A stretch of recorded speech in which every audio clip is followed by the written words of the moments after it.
special reason for that? Well, it's still Breast Cancer Awareness Month until Friday, and I think I want to say it now since I have the time, since you can't put me off yet. So this is Breast Cancer Awareness Month, and we remind people, both male and female, especially our females, to ensure that you get your check this month and that you learn how to check the other months. Breast cancer is still the #1 cause of cancer death among women in Grenada. Very unfortunate, because this is something that if it's diagnosed early, you can live. I know 30-year survivors. So, we want to make sure that we're okay. So Friday is Pink Day.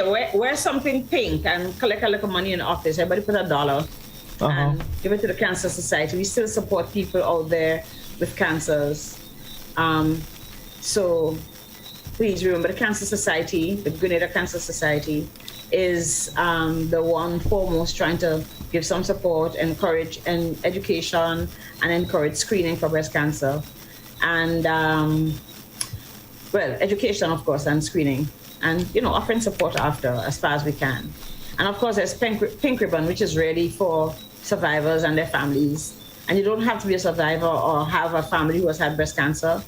Becoming a member of Pink Ribbon makes sense, because they also need support. Very active, hardworking group. Oh, yeah, lovely. I have to collect my T-shirt. I know you did get me one, so I'll be picking up that definitely before Friday. Yeah, you have to pay for it, okay? Oh, no, definitely.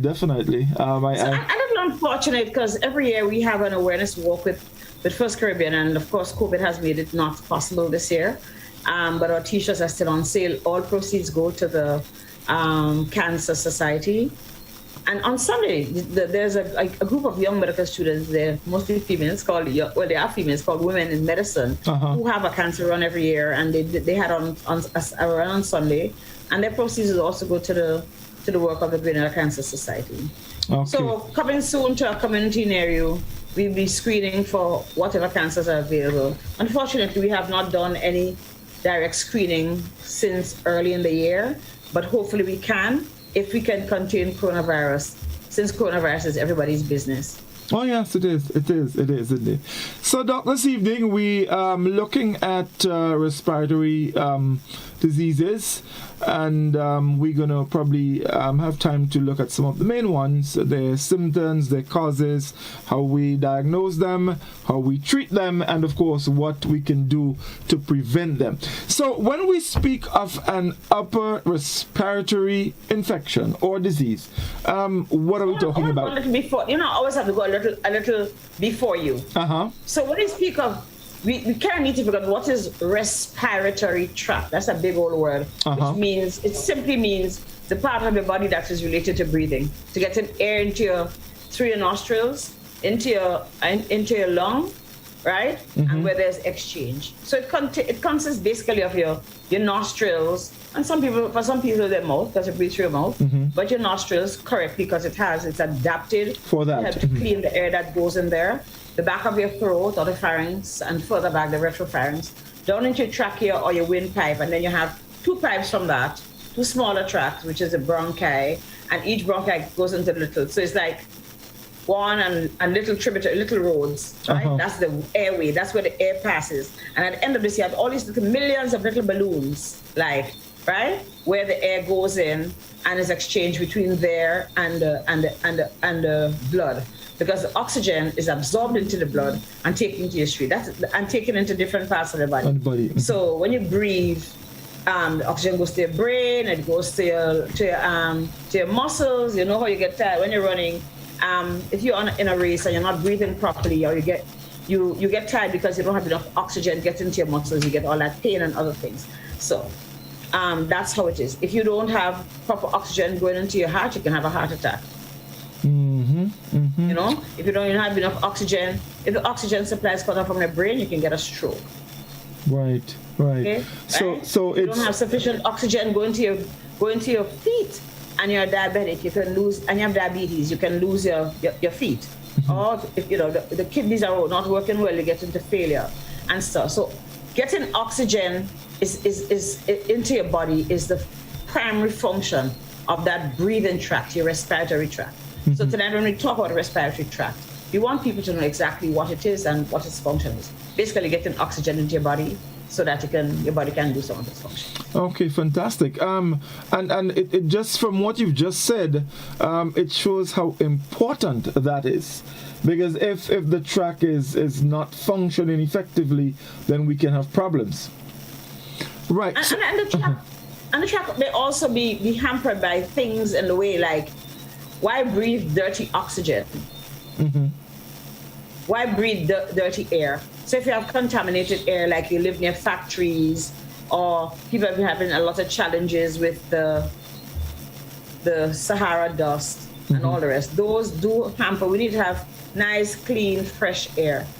You know, you've seen people in Hong Kong, for example, in the big industrialized area, walking around with masks because the air is so thick. There's so much pollution, so much dust and other things. Products of industrialization, factories letting out whatever fumes, whatever comes out in those chimneys, whatever, into the air. So it is said that during coronavirus, the kids who had seen the sky for the first time. Yes. In fact, there've been so much pollutants and dirt and stuff in the air. When the factories are all closed down, all of that precipitated, the earth took care of it. And there wasn't under so much pressure anymore. And there are people who are seeing the sky, the clear blue sky, for the first time in their lives. Yes, and there were images of that, definitely so. So let's talk about some of the, well, we start with the upper respiratory infections. Well, it's not necessarily just infections, because, so let's start with the nose, right?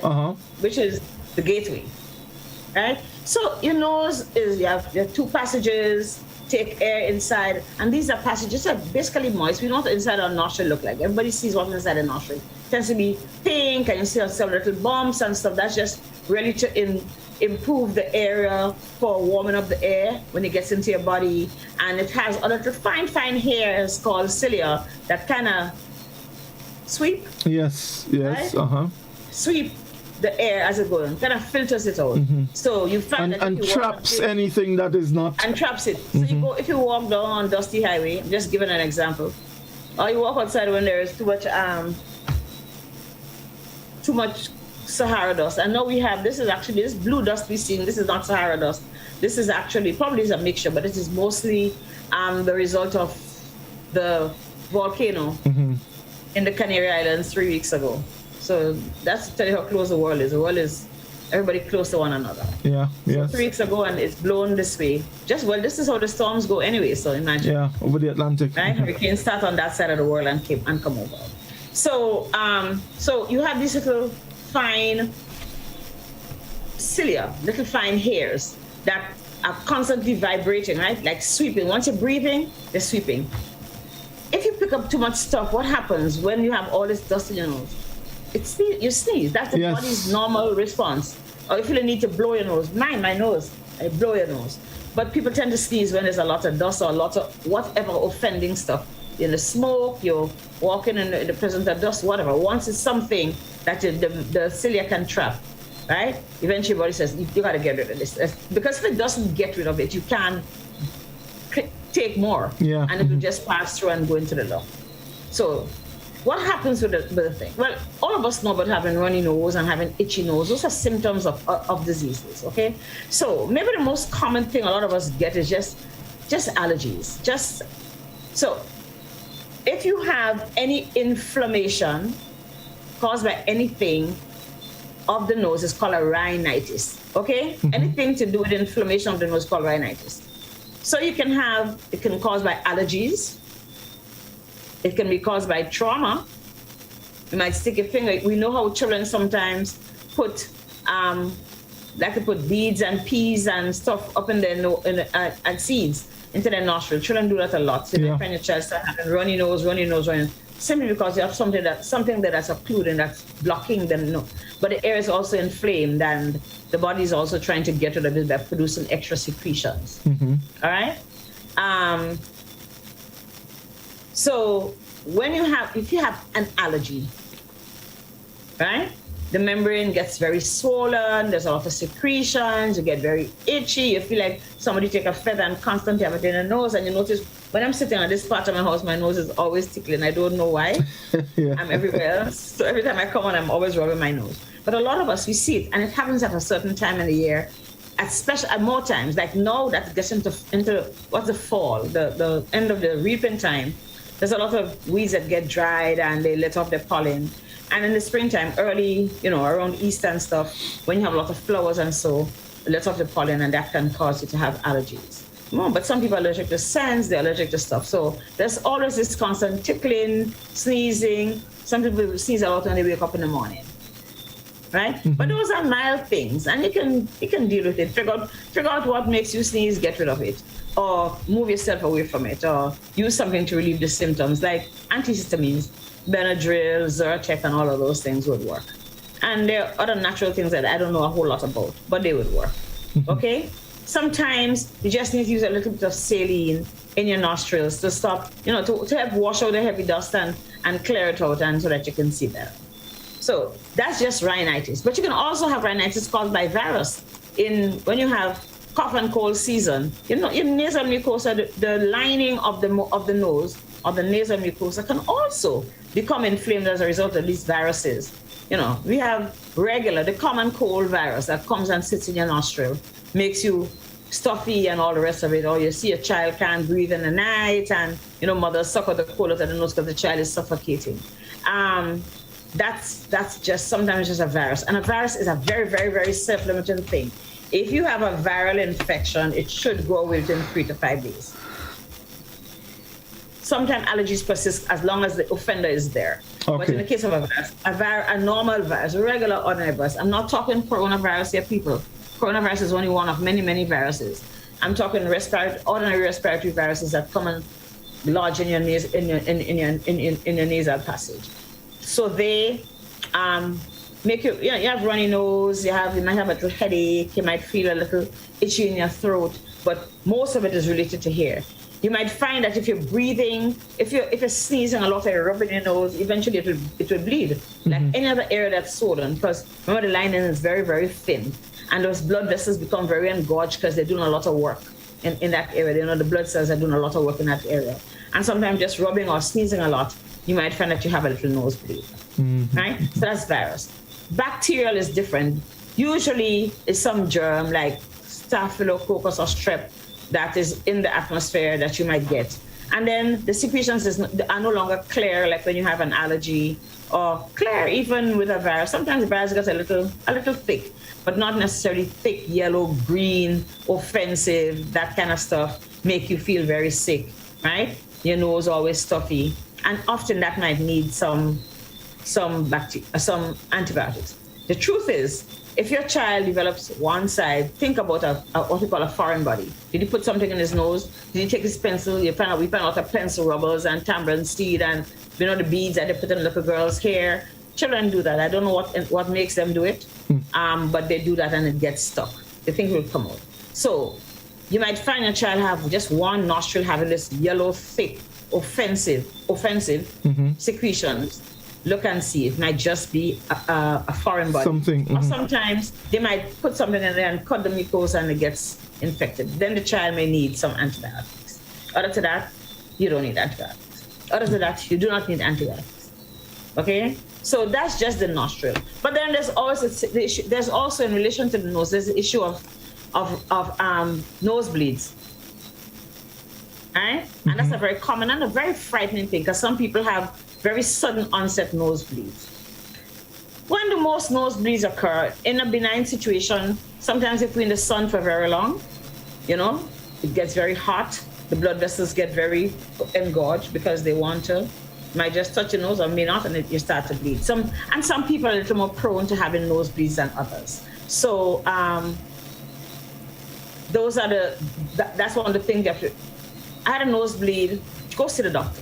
What do you do if you have a nosebleed? You try and apply pressure, okay, on the area. Don't run around the road bawling and making all your blood come to your nostril. You can simply apply pressure and then apply a cold pack. Pressure to try and stop the bleeding. Put a cold pack on your nose so that we can make the blood vessels kind of constrict a little and contain the bleeding. And of course, ask your doctor to look. You might have a simple malformation of the blood vessels up there. children who start having early, you really want them to look. And sometimes the ENT, the ear, nose, and throat specialist can just burn it off a little if there's any abnormality in the blood vessels. People who have hypertension sometimes have nosebleeds. So, right. So it makes sense if you know you have blood pressure and you get nosebleeds. People think it is because of this real highly elevated blood pressure, and it's almost like a way of releasing all of that tension. So you bleed. People say you bleed out, so you don't bleed in, but it can cause bleeding through the nostrils. Right. The bottom line, if you're an older person and you have a nosebleed, you really should go see the doctor. Okay, but someone, someone who is hypertensive and is having nosebleed, how serious is that? I would consider it relatively serious, because you just may really not be in good control of your blood pressure, and you really should see, because there are other things. Because you might have hypertension because of your age, right? But you might also have something cancerous growing up in your nostril. So you may have what we call polyps. A polyp is a little thing that hangs, right? You can have benign polyps, but you can have malignant polyps. So those are things that you need to go. If you have a nosebleed, just let the doctor look at it. And sometimes polyps appear in people who have had long-standing allergies. Sometimes they're just there. Okay. And like I said, some of them deteriorate into malignancies. So it's a good thing. Go see the doctor. He takes it out, sends it to the lab for testing. If it's benign, he says, hey, expect, look to see if you have continuous bleeding and stuff. So those are some of the situations. Right. But right. I was going to ask the common cold. Is it a respiratory infection?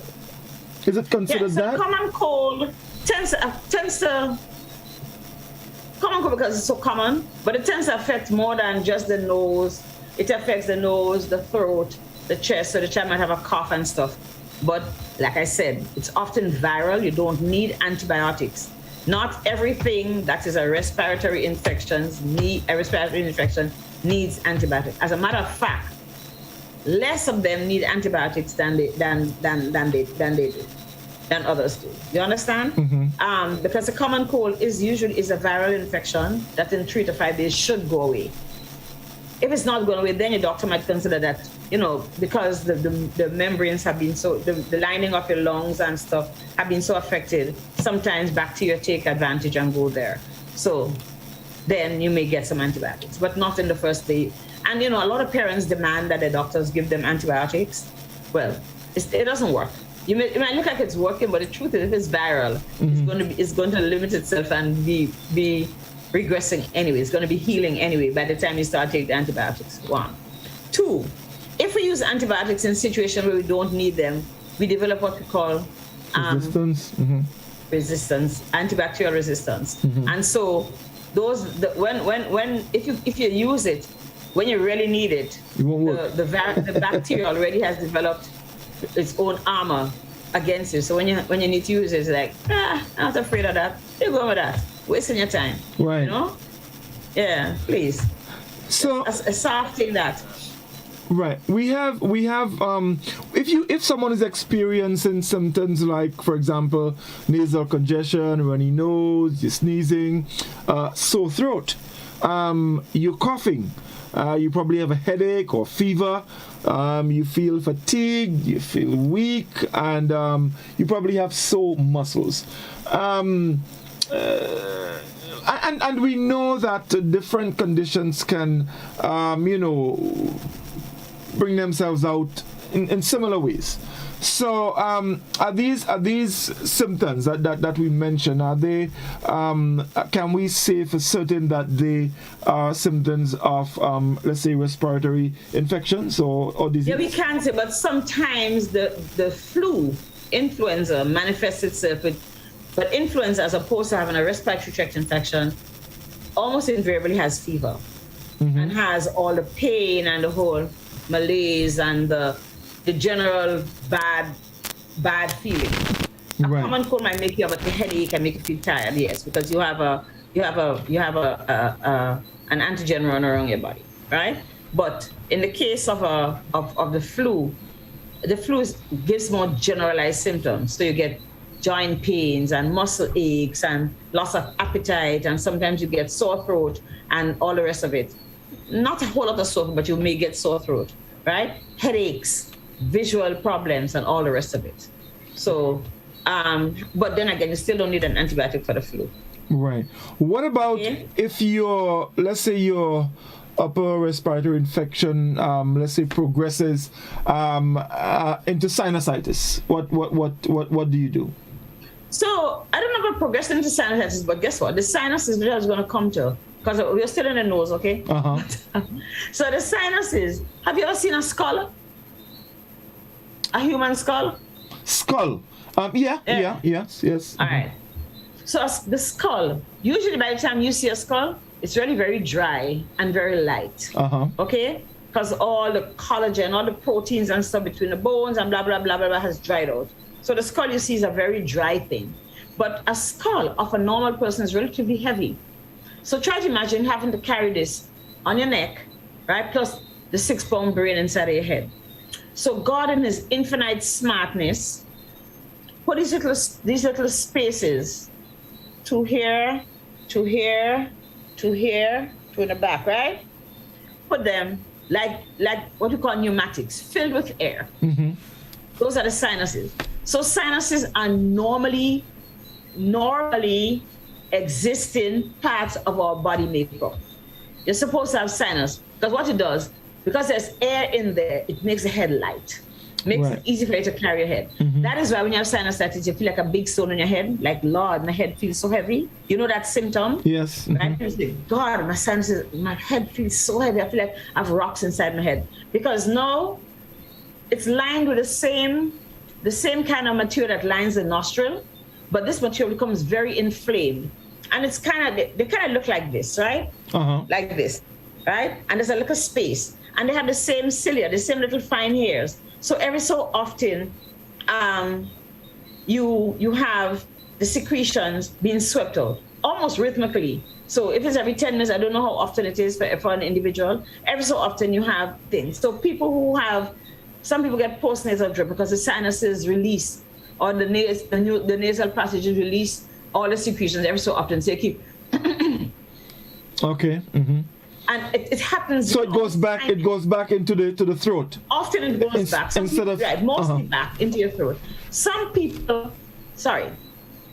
So it happens with them. So you have to, but sometimes it gets clogged because the lining is so very swollen, right? That the secretions can't let out. So all of these cilia, everything gets very sensitive because you have all this swelling. And then you have the secretion, right? That is responding to whatever is causing to become inflamed. It could be viruses, it can be allergies, which is the principal cause in our sinuses, right? Or it could be a bacteria. But the truth is, when you move your head, you literally feel like something moving in your face, in your head, whichever sinus is mostly infected, because you have all of that secretion banking up in there.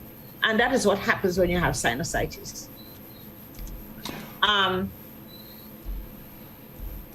What happens with sinusitis? You may have intense pain. Mostly pain is what makes people realize they have sinusitis. And it may have been preceded by the nasal allergies.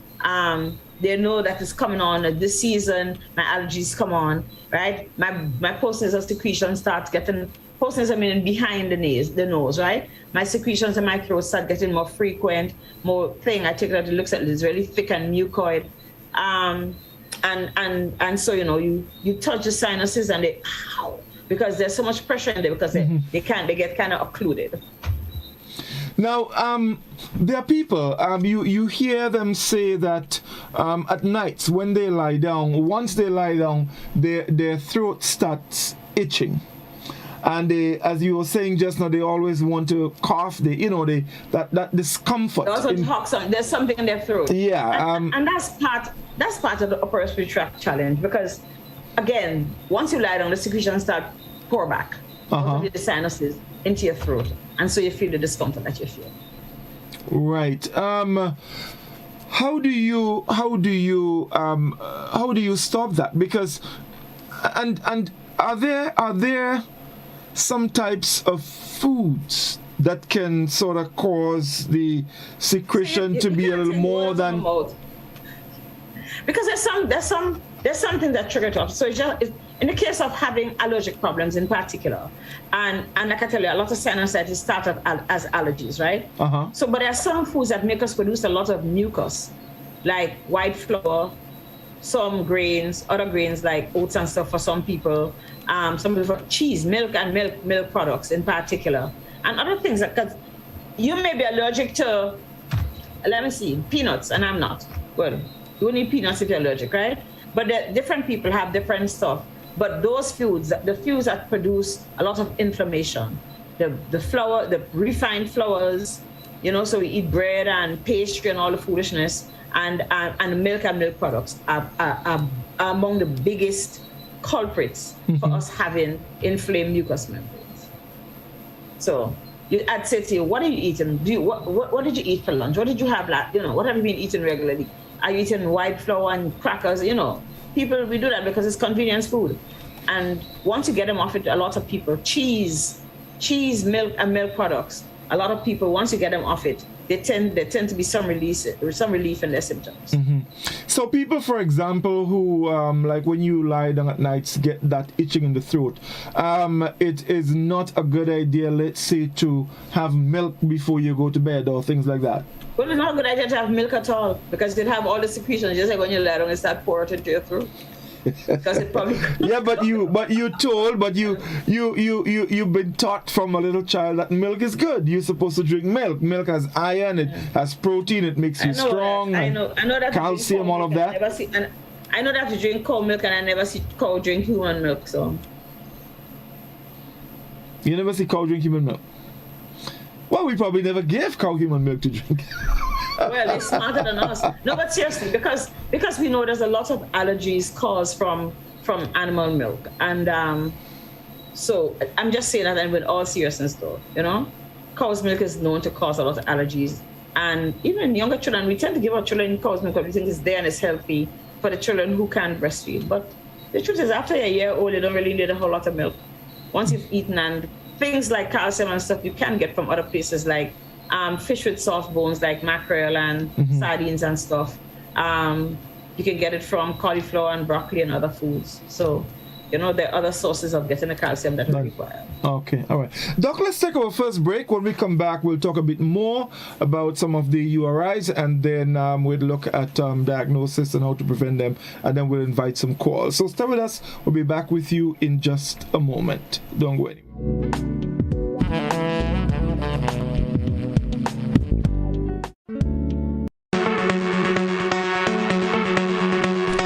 Valley Pharmacy offers both wholesale and retail pharmaceutical and over-the-counter products. We have the most competitive and affordable prices. We are the agents for Vit Plus multivitamin for healthy everyday lifestyle and Sonatrogen powder. Hills and Valley Pharmacy supplies the best quality, name brand clinical products such as Rescue Oil, Bio Oil, Neutrogena, Aveeno, and Clarisil. We offer the most convenient opening hours. Our telephone numbers are 435-6904 or 6903. Remember, at Hills and Valley Pharmacy, your health is our business. We care. Now open, Hills and Valley Medicare Center, your one-stop for medical supplies, massage therapy, physiotherapy, and an in-house physician. At Hills and Valley, your health is our business. Level of convenience and comfort awaits you when you shop at Rise and Shine Supermarket and Hardware Supplies, Griffin Lane, Grenville. Convenient, because we are open Sunday to Sunday. We're even at your service on public holidays. Comfort, because we are easily accessible to the physically challenged. Free Wi-Fi is available while you shop, and bags come at no charge. Everyday low prices and excellent customer care. Adequate parking available. We supply everything you can possibly think of. Family and home supplies, fresh meat, vegetables, and personal care products. All brands of cooking gas at affordable prices. You can send in your order, have it pulled, or pick up express. We support you at every stage of your life.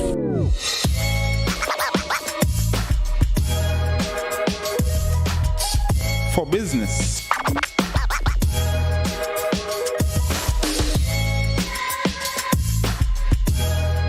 your education, for your financial freedom.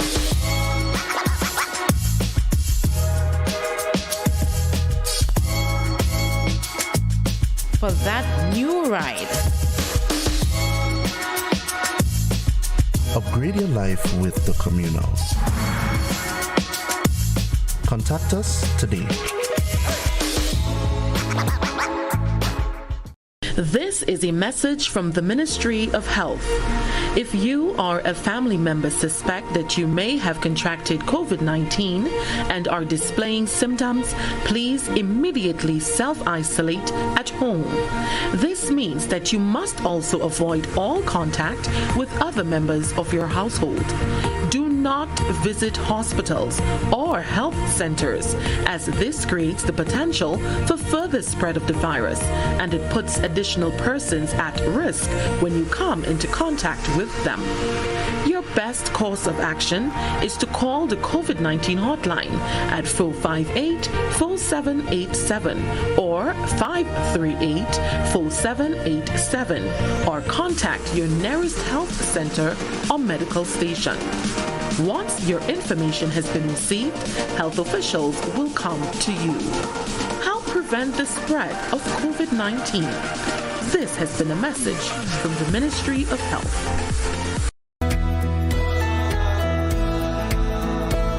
No, that's not how you cross the pedestrian crossing. Really? One day I just woke up and I saw pedestrian crosswalks on the road.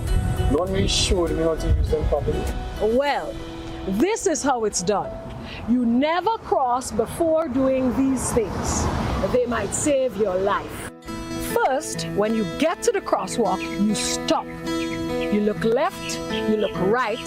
If there's a vehicle coming, you put your hand out, making eye contact with the driver, indicating that you want to cross. And only when the vehicle comes to a complete stop, you quickly cross to the other side.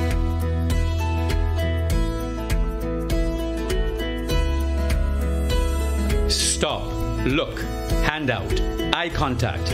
Wait for pedestrian to cross to the other side, then you happily continue on your journey. This message is brought to you by this group of insurance companies, the Traffic Advisory Body, and the Traffic Department.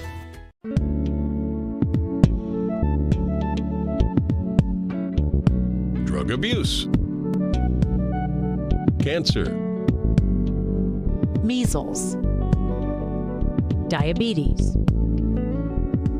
AIDS, cancer,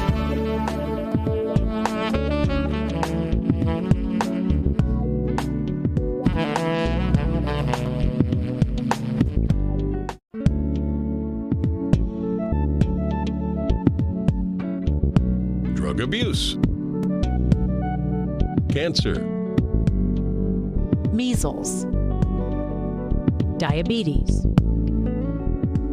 AIDS, cancer.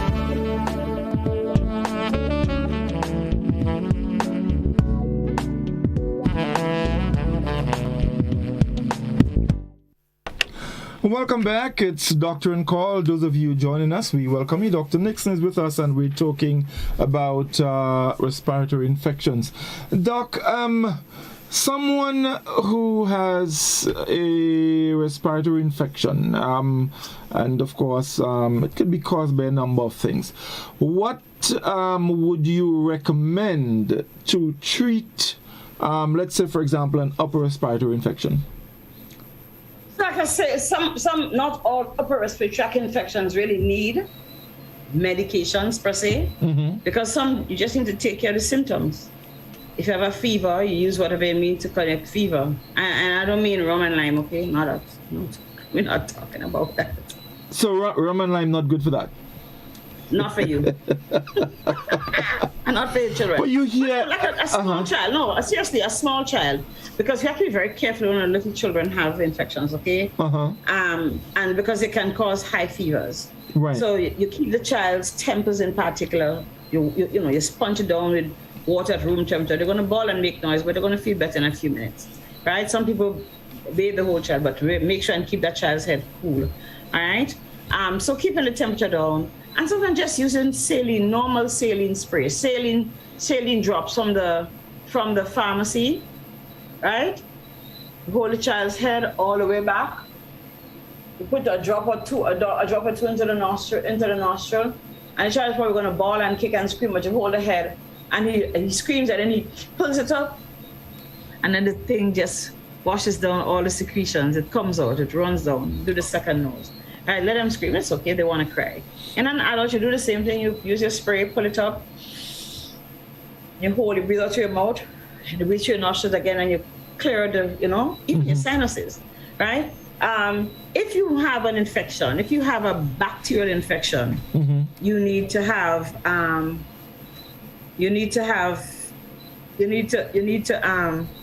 might need some antibiotics. But please don't take antibiotics if you don't need. We really should. We need to get out of that stuff. So one of the things, although we didn't get to the throat, a lot of children have sore throats, and the mothers want to give them antibiotics. It's the same way. Most of the sore throats are virus, right? That will go away. If the child has fever and pain, you can give them Panadol. Make sure they take out a fluids. They may not want to eat, but that's okay. It's only going to be a couple of days, and you will know when they get better because they're going to eat out your whole kitchen. Okay? If, however, you see the child is not advancing, or if you see white plaques in the throat or red spots, well, they shouldn't. If the mouth looks, you might have children who get angina, get stuff infection in the mouth, and who need antibiotic and need simple things that when the mouth gets sore, the tongue gets sore, just use glycerine. Take some glycerine and rub all over the child's mouth. It helps to ease the soreness. But in that case, if you have broken skin, you may need to get antibiotics, and your doctor will pick. You don't share the one that you had in the fridge 6 months ago, or that the doctor gave him cousin or the other child. Right? Make sure the doctor examines the child on its own.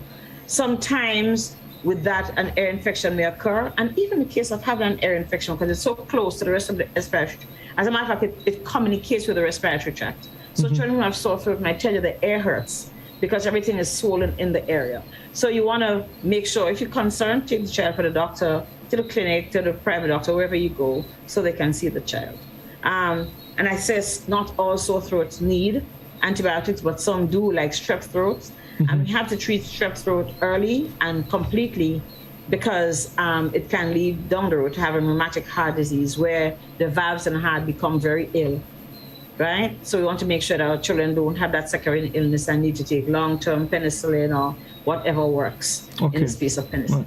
Now, Doc, so how do you... In making your diagnosis, so someone comes to you and they say, Doc, my throat is sore, I have headache, I feel feverish, my body hurted me, I'm coughing, my nose is running, and all of that. In making your diagnosis, how do you determine that the infection that the individual has is either bacterial or viral? So, like, you have to take a good history. You have to ask. The person who gets a sore throat every year in the spring is probably just an allergic thing, right? Somebody who's really very ill. You have a child in particular, since they can't express themselves. One of the things the doctors require is to examine you. Look and see. You may have lymph nodes or glands that are swollen, very tender, right? Your condition may be prolonged over a long period of time. So you need to take a very good history. You need to ask the patient what's going on. And persons who have challenges must tell the doctor everything that's happening. Okay? But ensure that the doctor looks. Looking makes all the difference. That physical examination is very important. And of course, in the case of if you have a strep throat, you might want to do anti-streptolysin O titer, the test that you may want to do to ensure that the child, to rule out, right? And the other forms of sore throats, you might have Epstein-Barr virus, which is very contagious. And of course, when the spring comes, you might find one child has a cold and all the other children have it in the thing, because often respiratory tract infections are very contagious. Right. Those caused by viruses and bacteria and sometimes fungus. But respiratory tract infections can be contagious. So you'll find them in schools, you'll find them where you have boarding schools, you'll find them in police barracks, you'll find them where a lot of people are housed together, or you're working in an office that's small, you don't have good ventilation and stuff, you might find them there. It's very important to isolate the person early, that they go home, they stay home, they don't share utensils in the house and all of that. You get your own cup and spoon and plate, and right? Mm-hmm. And you stay for yourself as much as you can. I mean, a child may not be able to, but he can go outside and play. How children play intimately. He shouldn't go outside and be playing with the kids and hug up my friend. Everybody's their friend. Yes. The buff man. Right? I haven't heard that word in a while. my buff. And you want piece of my sweet, he kicks and they pass the bacteria straight on or the virus straight on. Because kids are like that. They share and they're very intimate. And interestingly, Doc, children, when they're sharing, and you mentioned their little sweetie, if they're going to give you a piece of sweetie, they're going to bite it, and they're going to take the piece from their mouth and give it to you. Yeah. And they give it to you. That's how they operate. So definitely. That's love. No hard feelings. Right. So how do we? So that's upper respiratory tract infections. But you have other things. You can have tumors, right? We talk about polyps. You can have other things that the cancers of the mouth and cancers of the throat and stuff. So we have to think about the intensity of the pain. How long have you had this swelling? How long has this been hurting? So your doctors really also, apart from examination, you may need to do a biopsy of a tissue that you see. A biopsy is basically taking a piece of the tissue, cut it out, and the doctor sends it to the lab. Usually the surgeon does that. So you have to be looking for stuff, but it may have an additional infection. So even after you treat the infection, when you go to the patient should come back to be seen, right? This thing is still there. Mm-hmm. You understand? Send you for further tests. Oh no! I always have my swelling inside my throat. Oh no! This glands always have this problem, and it could be something malignant with an occasional infection. So you have to be aware. Right. I just want to backtrack a little bit. We spoke about the sinuses earlier. I've heard people speak about their sinuses have gotten so bad to the point where they want to get it removed. You don't get it removed. What you do is get it scraped out. They take out the membrane because it's so swollen and so sick. So you can't get it removed. It's a space. Right. Remember, it's a pneumatic. It's a big space in your head. So what the doctors do is go in and kind of scrape out the lining because it's so damaged. Okay. I wanted to get that out because there are a lot of people who believe you can actually go. It's something that you have to go and remove. No, you go in and you scrape it. You can't take it. It's a space. It's there. Mm-hmm. Right. But it may not. You may not feel the same again because that integrity that a sinus is supposed to have and the work is supposed to be done would be affected in some way. And you can still get infections up there on the lining of the bone and stuff. Right. Okay. So let's move. One of the things what is very important to ensure that the sinus is sinusitis, inflammation of the sinus is treated properly. Because remember, this is in your skull, right? So it's all close to your brain, right? Right? And especially like hair, and the ones here, particularly the ones here. If you have constant infection because you can have abscesses and stuff growing, right? Mm-hmm. Sometimes these things corrode the bone and go and infect your brain, and that is potentially deadly. So it's very important. You might have sinusitis, go find somebody to look at it. Ask them to send to the ENT for a consultation if it's something that's recurring, so that you don't. Okay, wonderful. Let's move on to some more, maybe what we want to consider some more serious respiratory infections, and we going down now to the trachea and the lower respiratory tract. Lower respiratory tract, the trachea, bronchi, and all of that. Upper from the throat up to the face, and then there's a lower, which is the trachea or the windpipe, the bronchi, and the lungs. Right. The lungs is those two spongy organs. When you cook a fowl, you get a chicken, right? Or you buy some. You go to the store or even the supermarket, and you buy this thing called light. You buy meat. Not meat. Something in the butcher shop or the supermarket. It's called light. It's very spongy. That is lung. Mm-hmm. If you take it and you blow it, it's going to all get big, because all of those little things you see, like a little space, that's an alveolus. Mm-hmm. So basically, this lung, you have one in your left chest, one in your right chest. It's covered with a thin film that folds over itself. So you have this, and then you have this on it. And between the two layers, you have a fluid that helps it to move.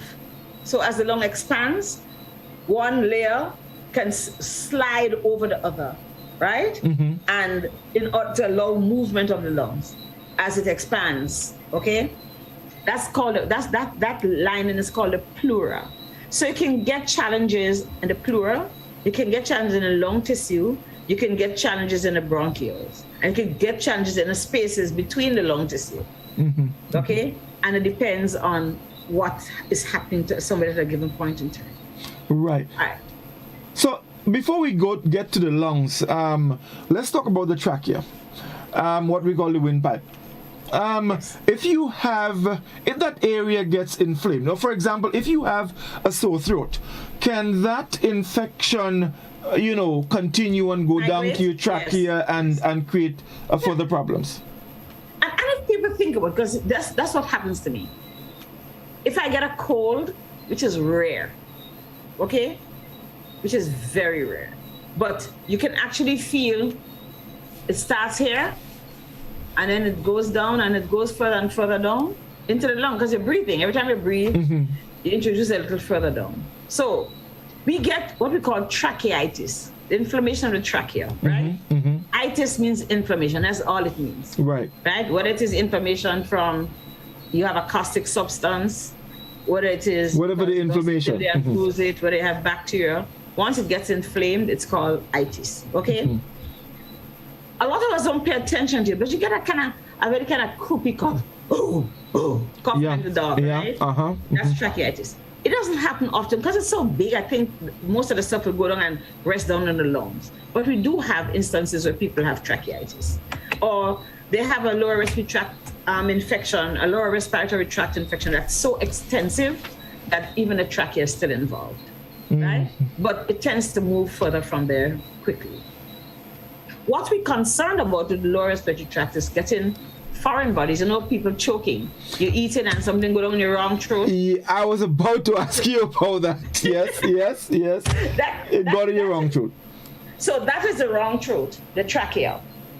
Okay? Goes down into your windpipe. And I hope everybody knows how to do a Heimlich maneuver, right?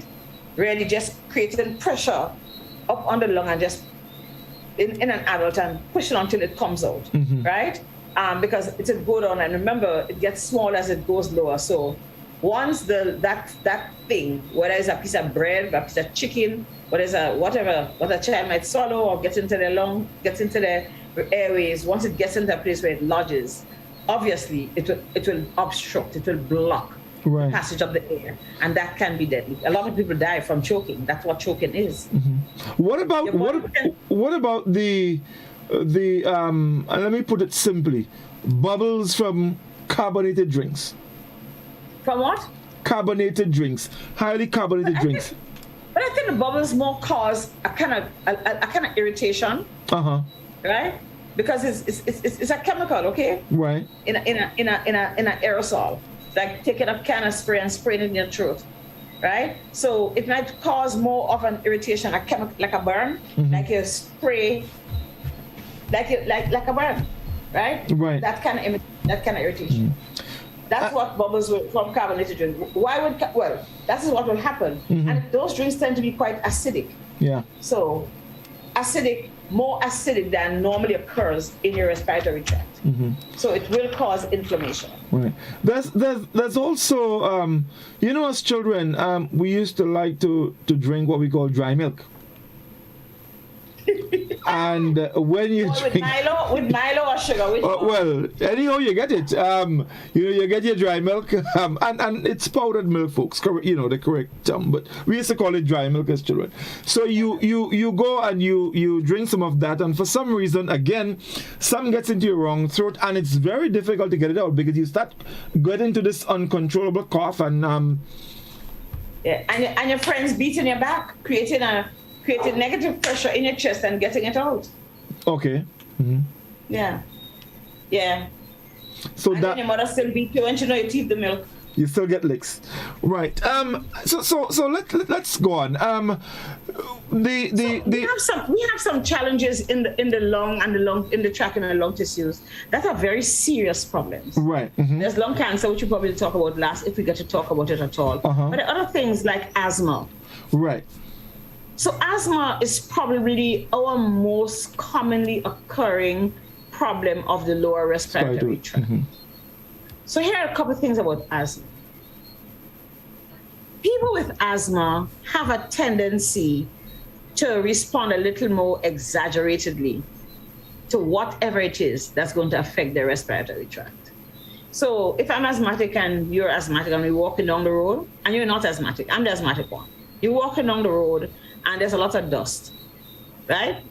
It bothers all of us. You rub your eye, you sneeze twice because it is, right?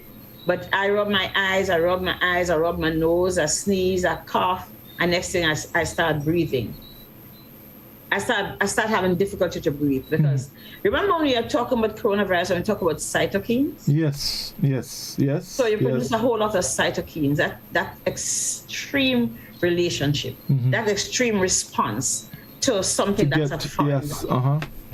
Right? And so asthmatics respond in an exaggerated way to stimuli, whatever the thing that stimulates the response. Asthmatics tend to be exaggerated. There's always some component of allergy, whether it's skin allergy. So an asthmatic will get a bite from a sandfly, and they have a sore and they have a little abscess on the foot next 2 days. Sandfly bite you, you watch it, you scratch your foot and you're gone, you keep on playing. You walk through the zooty, it don't bother you, nothing bothers you. Asthmatics just respond exaggerated. Why so? Yeah. That's just how they're made of. That's just what happens to them. That cytokine response that is a little exaggerated, quite exaggerated. So, I mean, cytokine the cytokine response is normal when something happens, right? To make sure that your body and your mast cells are produced and blah blah blah, right? To take care of it. But asthmatics don't stop there. Okay, so you have a lot more secretions in your lungs. In the airways, the airways being the tubes, okay, right? Bronchioles, the bronchi and stuff. All right. What you have rings of cartilage and rings of muscle. In the case of the asthmatics, the muscle constricts, right? Plus, the cytokine response make them produce excessive amounts of very thick mucus, like starch, like tapioca, kind of similar to in the case of coronavirus, right? They have this thick. So asthmatics will cough and cough and cough and cough, and asthma occurs in the night. And probably that's something we could do on another time. Asthma occurs in the night. Asthma is a disease mostly of the night. Asthmatics will start coughing in the evening, and they cough, and all night they cough and they wheeze. But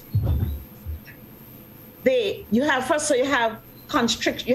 First of all, you have swelling, extreme swelling of the airways. The lining of the mucus of the airways swell up, right? All those airways, everything just swell up. So if this were the width of the airway, I want everybody to listen. If this were the width where my hands are, right? If this were the width of the airway, when it's swelling, once the inside gets swollen, the space closes down a little more, right? Right. And then you have constriction, closing up even more, right? Because you have the muscles contract and make the space even smaller, because the muscles are circular muscles. When they constrict, they make the space smaller, right? And then you have all that secretions. So try and understand the difficulty asthmatics have breathing. And they don't have much difficulty breathing out in as they have breathing out. Asthmatics have severe difficulty breathing out. So they breathe, and all this air gets trapped in the lung, right? And they can't breathe, right? It becomes very difficult for them, right? And because the airways are so small, they actually feel like they're breathing through a straw. Most people with lower respiratory tract infections feel like you're breathing through a straw instead of breathing through a nice open pipe, right? So in the case of the asthmatics, those are the three mechanisms. One, the constriction of the muscle, which happens last for the most part. but you have all of that mucosa and all of that secretions. And that is what the medications do. That's the medications we use to reverse the acute response in the case of the asthmatics, right? Who gets asthma? Well, asthma, if you have relatives who have asthma, quite likely, especially your parents and your siblings and stuff, right? Most likely. It tends to appear in childhood, but that doesn't mean it cannot appear in older people, right? And it must be something in the environment that triggers off your asthma, that triggers off your symptoms. Mm-hmm. What happens with asthmatic? They cough, they cough, they cough, they cough, they cough. And when you listen to the chest, remember, you can't, can you whistle with your mouth open? I guess not. You have to, you create. Right. So that is what the wheezing is. The wheezing is like a whistling sound. If you listen to the chest, and some children you can hear them, or some people, you can hear them literally whistling their chest, whistling without even using a stethoscope on it, because the airways are so closed down. Right. So you give them medications. The first thing is to give some. The fastest response is through the Ventolin. That's why it's called a rescue drug. Mm-hmm. Right. You give them the Ventolin, and it relaxes the muscles, so at least it gets a little extra space and the breathing. And then you give them, make sure they have secretions to, and what we call mucolytics, something to break up the thick secretions. And sometimes the asthmatic will cough and then cough this big, thick, pearly-looking plug. That comes right. And the symptoms are relieved. They're not well, but they can breathe because keeping the challenge, right? Mm-hmm. And then of course you have to use other medications. That is where the steroids come in, because they actually help to deal with all the inflammation and the swelling. Mm-hmm. So asthma is problems. Right.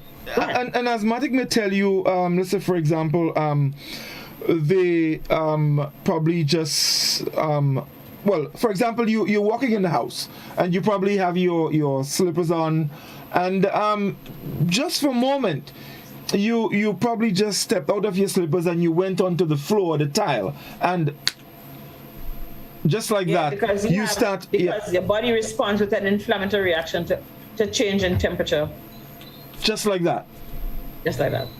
So I want to tell you something about one of the most common trigger factors for asthmatics is, guess what? I give you 3 guesses. Mm-hmm. I give cockroach, wee.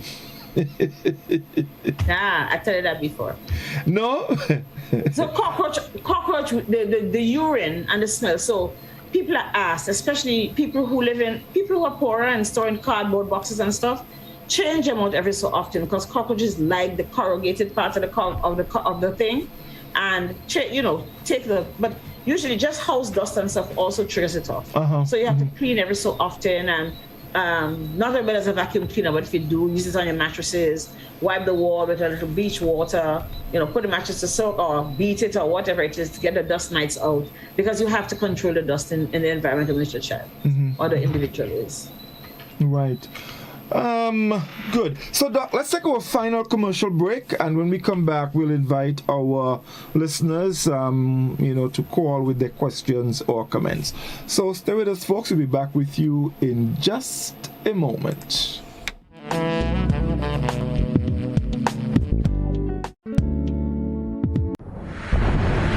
Store foods safely in the event of an emergency or disaster. Check expiry dates and store items that are closer to expiration at the front of the cupboard. Protect opened packages of dried items from pests and losing freshness by placing them in containers with lids. Always keep food covered and stored away from cleaning items. A message from the Grenada Food and Nutrition Council in collaboration with the Ministry of Health, with support from the Pan American Health Organization.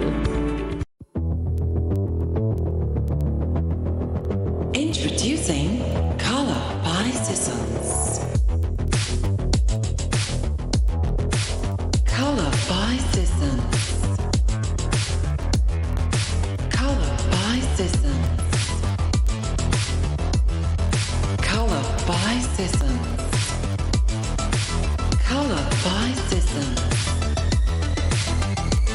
Color by Sissons. What does it take to be an amazing woman?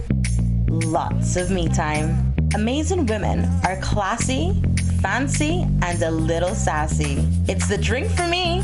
Cheers! Sometimes you've got to show them who's boss. Alpha male? Nah, alpha females are more amazing. Cheers to securing the bag. We make time for ourselves, for work, friends, and we certainly make time for passion. We're simply amazing. Amazing cream liqueur for the amazing woman in you.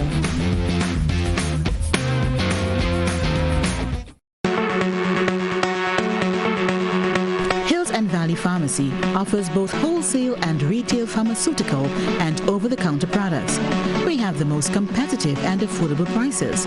We are the agents for Vic Plus multivitamin for healthy everyday lifestyle and Sonatrogen powder. Hills and Valley Pharmacy supplies the best quality, name brand clinical products such as Rescue Oil, Bio Oil, Neutrogena, Aveeno, and Clarisil. We offer the most convenient opening hours. Our telephone numbers are 435-6904 or 6903. Remember, at Hills and Valley Pharmacy, your health is our business. We care.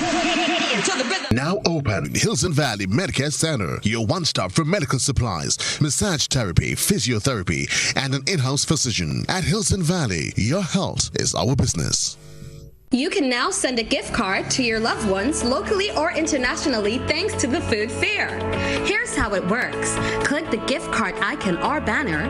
Customize your gift card by choosing from different templates, dollar amount, and personalized messages. You can also upload your personal design. Select Add to Cart and complete transaction. Allow relatives and friends to pick up an item or items at the food fair for the dollar value.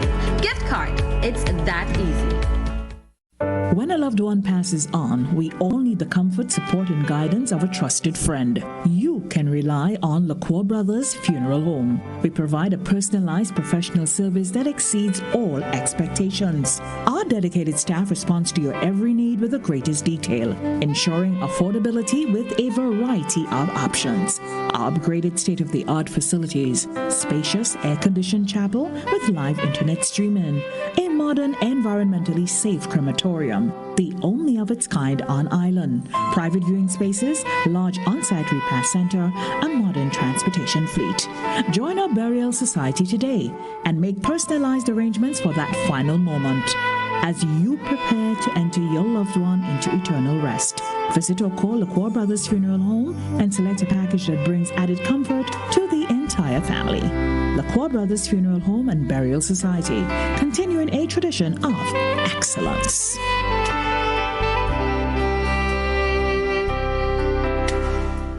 GBN Television News at 7, a pulse on all things Grenadian. Look out for our new features through expanded synergies with our media partners in Barbados, St. Lucia, Jamaica, Trinidad, and beyond. Capturing the latest in news, sports, weather, and entertainment. Credible, informative. Thank you for making us number one. News at 7, live, Monday to Friday on GBN Television, Channel 7 and 11. K105.5 and 105.9, Hot 98.5 and 98.7, GBN Television Facebook page and YouTube channel, and www.gbn.gd. GBN, with you anywhere and everywhere.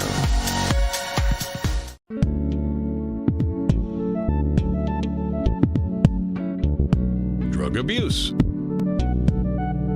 cancer, measles, diabetes, AIDS, cancer.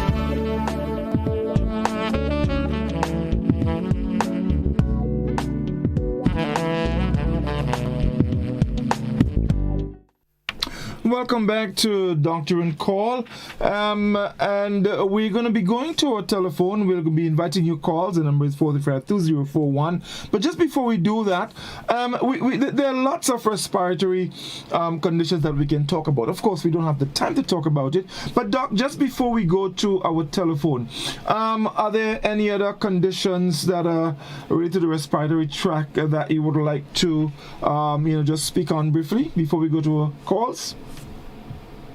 So there are a few, and I think everything can have its own program because there's just so much to learn about these conditions. But in a nutshell, so remember we talked about things that affect the pleura, and usually that's when you have a very advanced disease, especially like if you have a lung cancer, because it can extend out of the lung, okay? We're not going to go there. So, but pneumonia, right? Pneumonia is infection of the lung tissue that in the alveoli and stuff, and right? You have bacteria often goes down. You can have some viral pneumonias, but bacterial pneumonia that goes down, or funguses that cause, because pneumonia means that an inflammation of the lung tissue itself. Those like sacs, the alveoli, get inflamed, right? You can have bronchitis, where you have, that is not asthmatic related because you don't have the constriction, right? But you can have lung cancer. You can have things like cystic fibrosis, where you have, which is a kind of a disease you're born with. It's a genetic disease, and what you have is constant inflammation of the alveoli. Remember that when we're talking about coronavirus, we talk about how the little air sacs get very inflamed, right? In the case of cystic fibrosis, it starts happening in children, but sometimes other organs have all those inflammatory changes. So these kids have challenges from they're very small, from very, very, very young, with breathing. And at first you might think it's asthma because of how it is with all the inflammation and stuff, right? Or just chronic, like bronchiolitis. But no, what you have is the alveoli, little air sacs, constantly being inflamed. Eventually they get eroded and but you have this fibrosis, they get hardened, right? Eventually, but there's always a lot of secretion. And eventually, most of the people die. They die relatively young, okay? And by their 20s, they usually, because there's just almost no lung tissue. And then you have other environmentally related conditions, like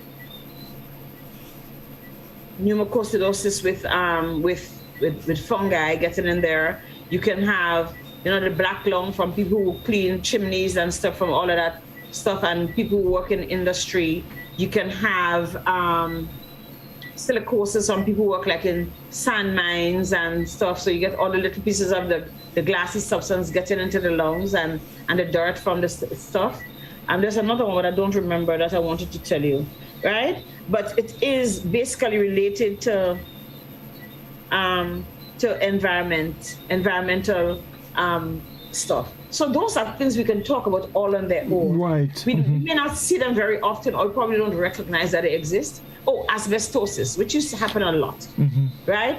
Asbestos used to be used very commonly and we have buildings in Grenada that still have asbestos in them. Yes, and, indeed. And in the ceilings and stuff, not just the roof alone, but in the ceilings and stuff. So there are people who have known, and in shipbuilding and ship repair. So people who have worked like in the yacht services, repairing ships and stuff in the past, are known to have developed lung cancer as a result of asbestos.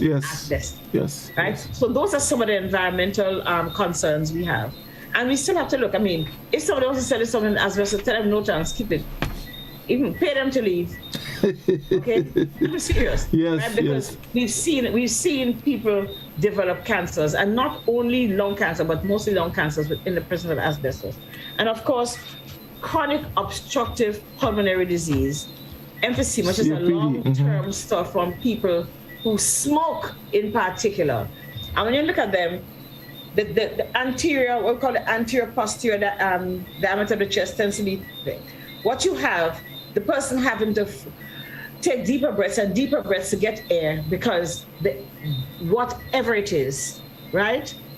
Often smoking tobacco, smoking whatever you smoke, anything that looks cloudy when you put it into your lung is bad. Whereas cannabis, I don't care what it is. Cannabis is not meant to be smoked for medicinal purposes. So don't let anybody fool you. Okay? Medicinal cannabis is taken orally. Okay? But that's for another story. Oh, definitely. Smoking is known to be one of the most dangerous habits that we have. It's funny. One, because smoking contains a substance called nicotine, which is very, very, very addictive. So once you start smoke, it's hard to finish. But what it does is equally destroy the little airways. It might not make it as inflamed, but it breaks it down. So eventually you have what we call popcorn lungs, right? All right. Breaks up, right? And you have like a thing. One of the things that has, and you get emphysema. So you have, instead of having all these little fine bulbs, the air thing, the alveoli. The alveolus, yes. You have bigger ones without sufficient space, because the more the little ones you have is the more surface you have for air to go in and out, because the blood vessels are outside, right? So the more for absorption, yes. surface you have, the more surface area, the more oxygen can be diffused into your lungs, into your bloodstream. When you have a breakdown, even if they look big, you have lost so much surface area that there's never enough oxygen, so you can't walk. You see people walking around with little oxygen tanks. Often these are people who have had, who have emphysema. Most of them may have been as long-term asthmatics or have chronic bronchitis, right, and the constant coughing and the destruction of the lung tissue. Or some of them are just people who have smoked and damaged their lungs. So that's one of the challenges that we have. Smoking is going to kill 50%. Tobacco kills 50% of its friends. Anybody who hang out tobacco, 50% of us are going to die as a result. And there's also the question of secondary smoke, where you smoke in a room where a child is. And often that triggers off children's asthma and makes them have bronchitis and other people, right? And other people can actually also develop cancers as a result of secondary smoke. You're not smoking, but you're getting all the toxins, and even worse. There's a thing called tertiary smoke. Do you know what that is? No, I'm not sure. I don't think I'm familiar with that. Tertiary smoke is that when you go into a place and say, shoot, it's how long all the smoking inside here, man? You got a place. It lingers. It lingers. In the carpet, in the walls, and everything. That's tertiary smoke, and that is even worse. Because what you have is an accumulation over a long period, very long period of toxins. I remember living in Boston, and I feel sorry because in Boston you cannot smoke within 10 feet of any of the public buildings. So in the winter, when people really need a smoke, or the thing they do, they have to go out and then in the snow. You find a little corner where there's nothing, and you see a big 45-gallon drum, and they put paper in there, and you have all of them puddling smoking because they need it, right? And that is because of the addiction. But almost invariably, they have respiratory tract problems. We're not going to talk about the cardiovascular problems and other things. We'll definitely get to that. Yeah. So folks, what we're going to do now, our telephone line is open. The number is 435-2041. If you have any questions that you'd like to ask Dr. Nixon, you can do so. And just remember that Dr. Nixon won't be able to diagnose you, but you can visit her. Her office is at the Bruce Street Mall, and there she can give you a proper diagnosis and assist you better. All right, so let's go to our telephone. Doctor and call, good evening. Good evening, Godfrey. Good evening, sir. And how are you? I'm doing good, and you? Hi, good evening, sir. Well, fair to find, Doc. Hi. Good evening, how are you? I'm fine, thank you, sir. How are you? Yeah, well, I could predict that you is a very experienced doctor.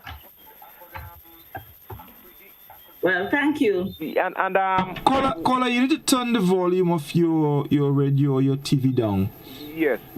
Tell me what really deter your ambition in which to be a doctor. First question, and the second question: what is the toughest patient you ever had since you've been a doctor? Could you reiterate for me, please, and this thinking? Thank you. Thank you. Let me answer that. Thank you. That's a variety. So what made me become a doctor? So when I was born, I'm the first grandchild in my maternal family. My grandfather was 76 years old when I was born. So I grew up in a place of wisdom. And I remember I was 4 years old and my grandfather walked into the house and he looked at me and said, you're going to be a doctor. It's always something I wanted to do, and I tell you what else. I grew up in the years when vocation was common, when you did things for the common good, and I was guided by that. Yeah, I mean, I have a greater propensity for learning than some people. And to do medicine, you have to be able to learn and to remember a lot of information. But I also like what I do. I think I like seeing people well or feeling better. And that's probably what drives me. That's not probably driving. That's what drives me generally. That's not probably. Just making sure that people feel better, not necessarily physically, but also emotionally and mentally. What's the second question again, Godfrey? Oh, my most difficult patient? I think the hardest thing I've seen, I was working in the ER, and this little girl came in, very small. She probably weighed like 10 pounds, but she said she was 5. And very, very small. She looked like a 1-year-old, but she had the mentality of a 70-year-old. And I'm beginning to, you know what's progeria, Godfrey? Progeria is a disease where the children age very quickly. Uh-huh. So a 13-year-old will look like a 70-year-old. They don't get very tall.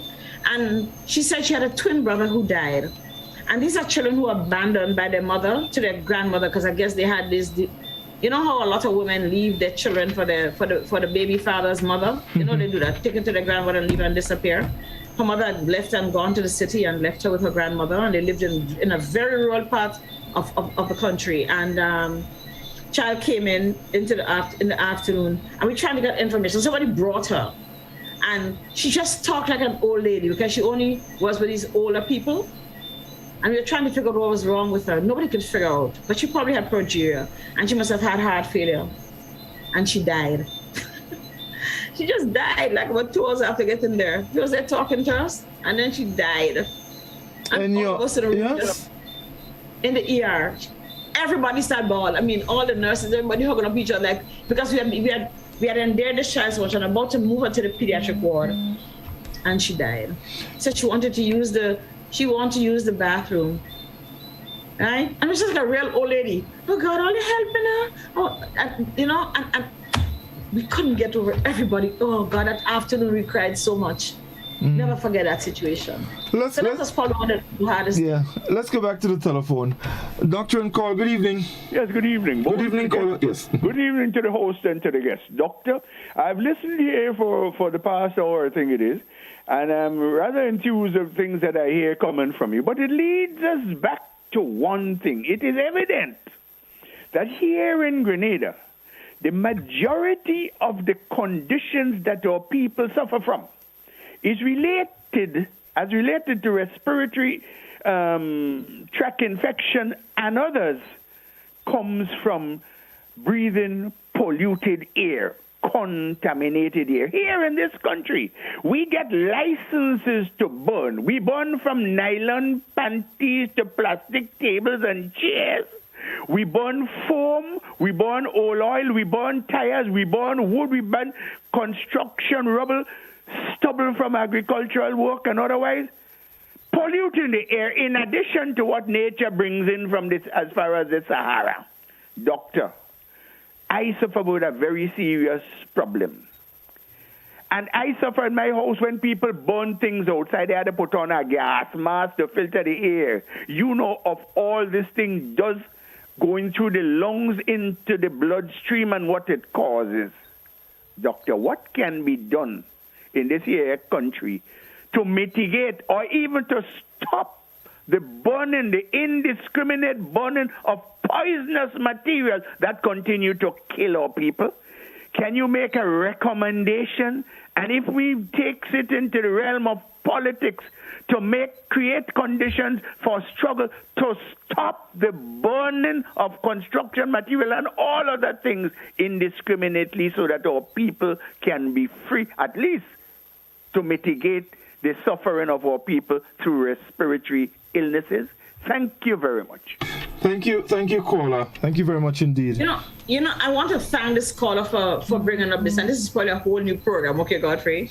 Yes. The whole issue of our environmental practices as a people. But I think, in all fairness, I don't think enough education is done to the public. This is not something you can do once. There are laws that prohibit burning. I remember a gentleman in my neighborhood cussing me off when I asked him not to burn the leaves, that you're supposed to ask permission. I wouldn't even, what he told me couldn't happen couldn't be repeated on TV. When I said to him, you're not allowed to burn, okay? And people know they're not supposed to burn, they just don't care. But I think it has to do with creating awareness of what our social responsibilities are. We've gotten to a place where there are no boundaries. It's almost like living in a hedonistic society. Everybody do whatever they feel like. Yeah. You know, I do because I just need to burn. Why are people burning plastic chairs? Where's the education about disposal of goods? I see recently the solid waste management authorities ask people to leave all their stuff. They got a lot, but there's still a lot. You walk around, you see a lot of things, and people to just get space will just burn. So I think there needs to be a lot more education. I think there also needs to be a whole lot more, not just education from the environmental agencies, but also from the health authorities, right? Health promotion, health education, teaching people how this might, you might burn and get rid of it, but how bad it is for you and your children and your neighbors. We reach a point where we kind of don't care about each other, unfortunately. Everybody do whatever they feel like. And like I said, that kind of hedonistic behavior. But the truth is, we really have to. It's a serious problem. Hold on, one more thing. I think also social responsibility goes beyond that, just as fiscal thing, because I think we live in other communities, small communities, especially the religious community, has a responsibility to teach people that the earth belongs to God, and we need to treat it as that. We need to treat it with love and responsibility, and just love, and take care of it, right? Because a lot of the things, because we have taken the earth for granted. We have taken the earth as a means of accumulating personal wealth or otherwise, and having your own space and whatever amenities or whatever things. I want to say things, not things. Things that there are that you want, that you would keep for yourself. And I think we have to get back to that place to recreate Eden. We hear every single day about global warming. We see it up in Mount Rodney, how the sea coming in. I saw an article on the internet, a documentary about coffins on the Guyana seafront, right? Waterfront, right? But guess what? The size of the coffin doesn't come from Guyana, it comes from very short people. So it must come from across the ocean, from somebody, from some other country. Those kinds of things. We have to start to learn to recognize that the earth is ours and we must take care of it. We don't have any control over the Sahara dust, but then again, I hear the Sahara dust has a lot of camel poop, so it's supposed to be fertilizer as well, right? There's some things we don't have control over at all, but the things that we have control as to whether we're going to burn dirt. The truth is, the same thing we want to burn, we can make compost, You realize that, right? When you cut grass and you cut a leaf, you can put in a compost heap and of course you can. And have food for food. Doc, and as we in that, I glad the caller mentioned indiscriminate burning, because I think this is where the real problem lies. People just don't care. There are people who know. There are people who know. Most people know. Most people know. Let me tell you, for me, and this is my personal experience, I have to live day in, day out with the smell of neighbors burning wood for coals every day in a residential area. I mean, how do you... No one cares that, and I am concerned also, are they even concerned about themselves? Having to inhale that on a daily basis. Here is where health education is very important. Without being, unfortunately, a lot of our situation tends to lead more to punitiveness than to being informative and collaborative and developmental and opening people's minds, enlightening, and all the rest of it, right? Because they lost them. You couldn't call the fire department and charge somebody. Let's go back. Let's see if we can take a quick call again. Doctor in call. Good evening. Good afternoon, Dr. Nixon. Good evening, caller. Yes. Dr. Nixon. Since you are dealing with respiratory, I'm not sure if it's upper or lower respiratory tract, but I believe it's the upper respiratory tract you're dealing with. Both.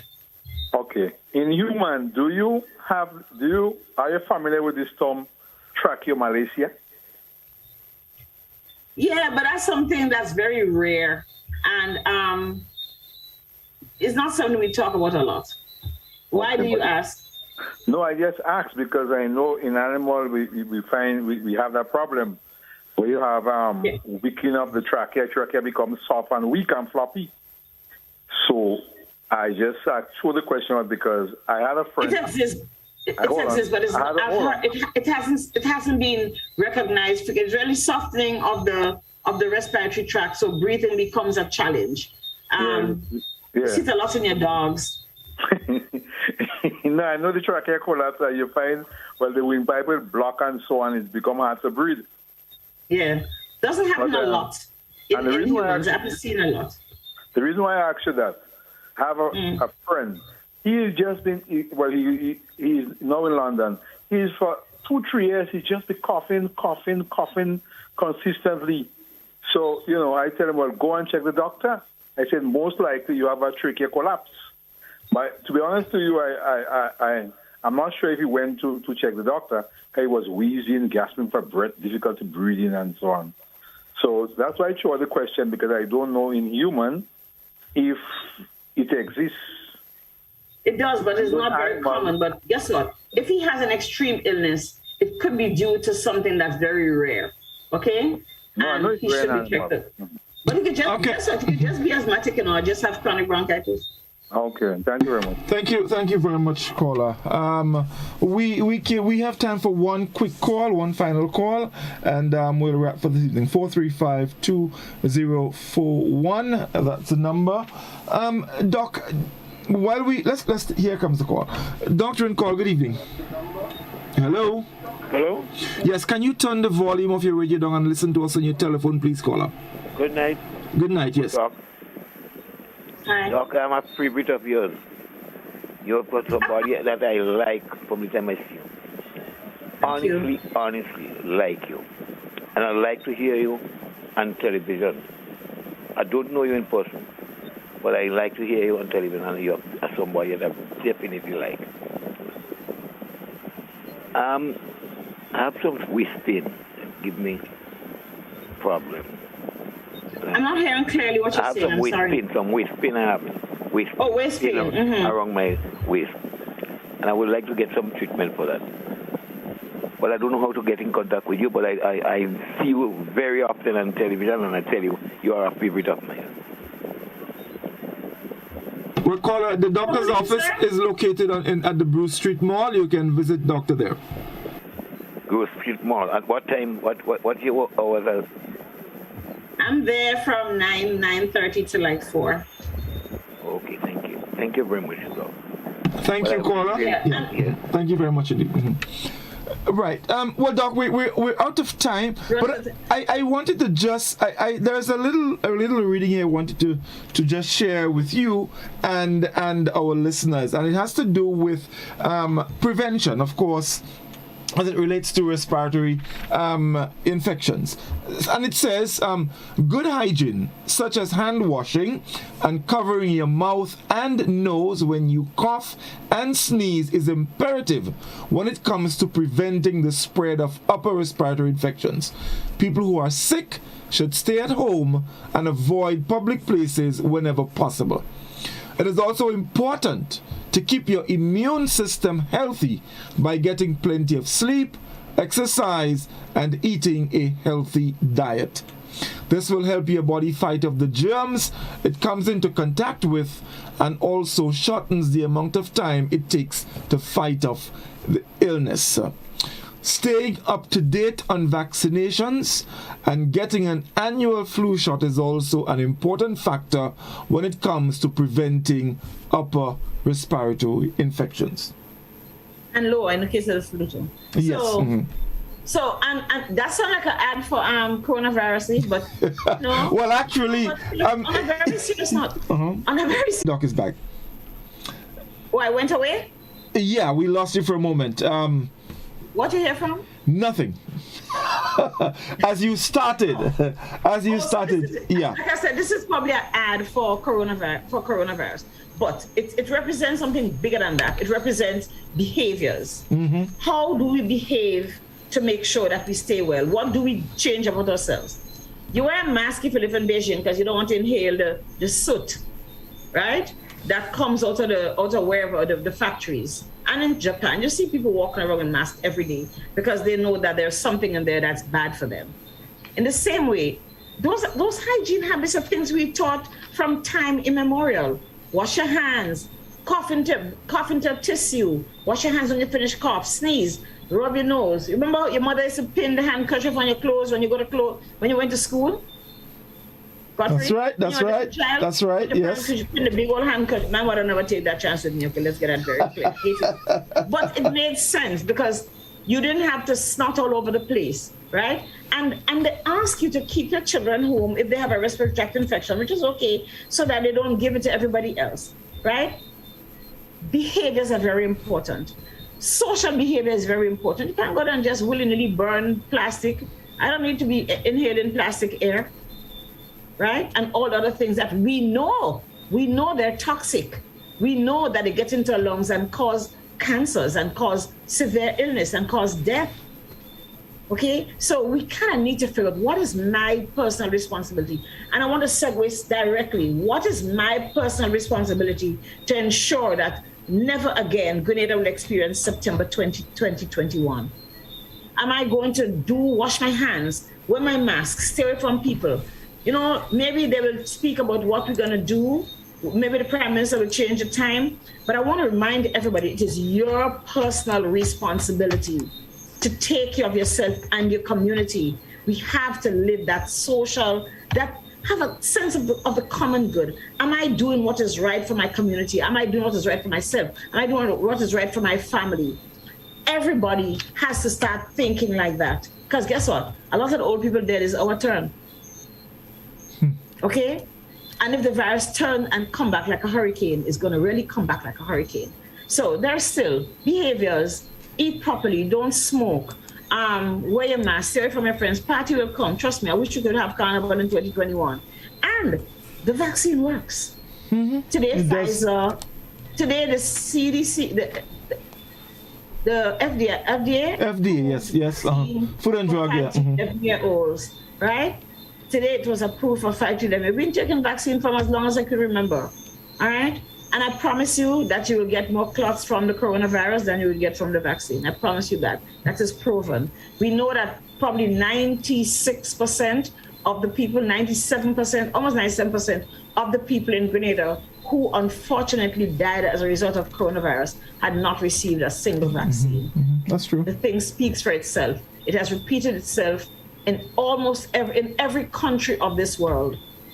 Want to talk about Israel? Let me tell you what happened in Israel. They take the vaccine and go out next week. Half of the people, 30% of the population are not yet vaccinated. And they were just recently vaccinated. The virus came around and bombs them. No, they know they wear their mask and they do what they need to do and they increase their vaccination, right? In the countries where they have had vaccination, yes, people get the virus, but you don't get sick or you don't die. Ask Godfrey about having a vaccine and getting coronavirus again. Definitely. You know? So I'm going to ask us, let's be here. You can't take away everything that happens in the human body is related to everything else. So tonight we talk about respiratory tract infections. It will be a shame that you have emphysema and get coronavirus because you're not going to make it. Because coronavirus is going to pour all that gunk into your chest. If you already have emphysema, you're in trouble. So let's take care of ourselves, okay? If you have allergies and allergy season, check yourself, make sure you're okay, because you don't want your respiratory tract to be broken to allow for the virus to find a place to lodge itself. And if it comes, it must come and meet an army of antibodies and waiting. Waiting, definitely. You already decided to take a vaccine. Remember my last point this week, Friday is Pink Day. Wear something pink. I don't care what it is. And remember, think about it. We have pamphlets given out from the Cancer Society. I try to give as much. Go online and read about breast cancer. Men, you too. Okay?